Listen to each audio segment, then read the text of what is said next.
Telugu digital media network లో political కేటగిరీలో #1 కేవలం 72 గంటల్లో 1,50,00,000 వ్యూస్ పైగా పాపులర్ టీవీ నెట్వర్క్. నమస్తే, వెల్కమ్ టు తెలుగు బావ టీవీ. ఇప్పుడు మనతో పాటు హైయర్ ఎడ్యుకేషన్ మాజీ చైర్మన్ డాక్టర్ ప్రొఫెసర్ పాపిరెడ్డి గారు.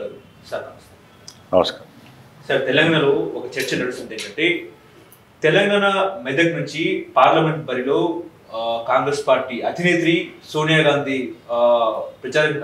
పోటీలో ఉంటారని చెప్పేసి ఒక చర్చ.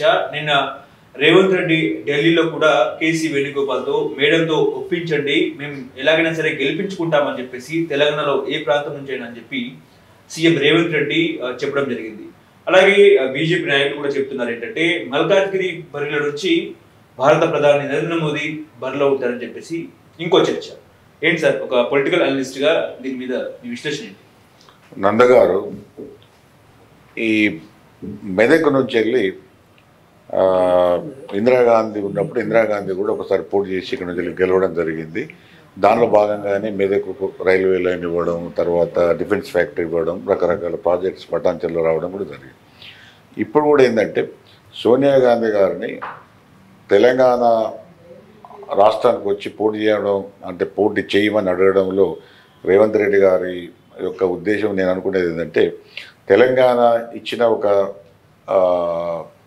మేడంగా, తెలంగాణ ఇచ్చిన ఒక తల్లిగా ఆమె గుర్తింపు ఉన్నది కాబట్టి మీరు తెలంగాణ రాష్ట్రంతో మమేకం కావాలి, మీరు ఇక్కడి నుంచి వెళ్ళి పోటీ చేస్తే గెలవడం అనేది సహజం. మెదక్ నుంచి పోటీ చేసినా గెలుస్తుంది, లేకపోతే ఏ పార్లమెంట్ సెగ్మెంట్ చేసినా కూడా గెలిచే అవకాశం ఉంటుంది. కాబట్టి ఒకవేళ సోనియా గాంధీ గారు ఒప్పుకొని తెలంగాణ రాష్ట్రం నుంచి పోటీ చేస్తే మాత్రం అదొక మంచి పరిణామం. కాంగ్రెస్ కూడా కొంత నైతికంగా బలం చేకూరుతుంది. రెండోది ఏంటంటే అధినాయకురాలే తెలంగాణ రాష్ట్రానికి వచ్చి కాంగ్రెస్ ఎంపీగా పోటీ చేసి విజయం సాధించడం అనేది వ్యక్తిగతంగా ముఖ్యమంత్రి గారికి కానీ మొత్తం మీద రాష్ట్ర కాంగ్రెస్ పార్టీకి కానీ మిగతా నాయకులకు కానీ ఒక నైతిక స్థైర్యము, బలము, ఒక సంతోషాన్ని ఇచ్చే అంశం.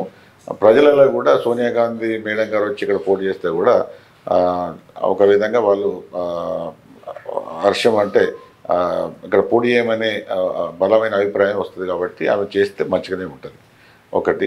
రెండవది, నరేంద్ర మోడీ గారు కూడా మల్కాజ్గిరి నుంచి వెళ్ళి పోటీ చేస్తారు అనుకున్నప్పుడు నేను అనుకునేది ఏంటంటే ఒకవేళ ఎత్తుగడ రీత్యా తెలంగాణతో పాటుగా దక్షిణ భారతదేశంలో బీజేపీ బలోపేతం కావాలి, బీజేపీ ఉత్తర భారతదేశంలో చాలా బలోపేతమైంది, అంటే ఒక సుస్థిరమైన స్థానం దానికి దాదాపుగా వచ్చినట్టు కనబడుతున్నది. కాబట్టి మిగతా ఏ అయితే అంటే ఇప్పుడు దాదాపుగా దక్షిణాది రాష్ట్రాలు అంటే తెలంగాణ, ఆంధ్రప్రదేశ్, కర్ణాటక, తమిళనాడు, కేరళ ఇటువంటి రాష్ట్రాలలో పెద్దగా ఇంతవరకు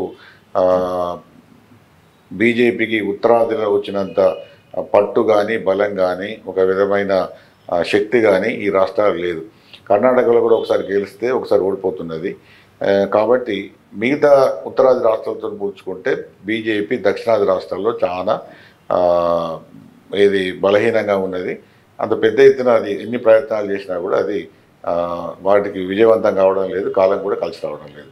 దాంతోపాటుగా ఈస్టర్న్ స్టేట్స్ అంటే బెంగాల్ నుంచి మొదలు పెడితే నార్త్ ఈస్ట్ స్టేట్స్ కానీ, అటు పంజాబ్ కానీ కొన్ని ఏవైతే ఉన్నాయో ఇవన్నీ కూడా దాదాపుగా బీజేపీకి దూరంగా ఉన్నాయి. కాబట్టి నా ఉద్దేశంలో ఒకవేళ మల్కాజిగిరి నుంచి వెళ్ళి నరేంద్ర మోడీ గారు పోటీ చేస్తే, ఇప్పటివరకైతే నమ్మకం లేదు నాకైతే, ఎందుకంటే ఆయన యూపీ నుంచి వెళ్ళి రాడు, ఎందుకంటే యూపీలో 80 సీట్లు ఉన్నాయి. కాబట్టి నరేంద్ర మోడీ గారు యూపీ నుంచి వెళ్ళి తెలంగాణకు మామూలుగా అయితే రాడు.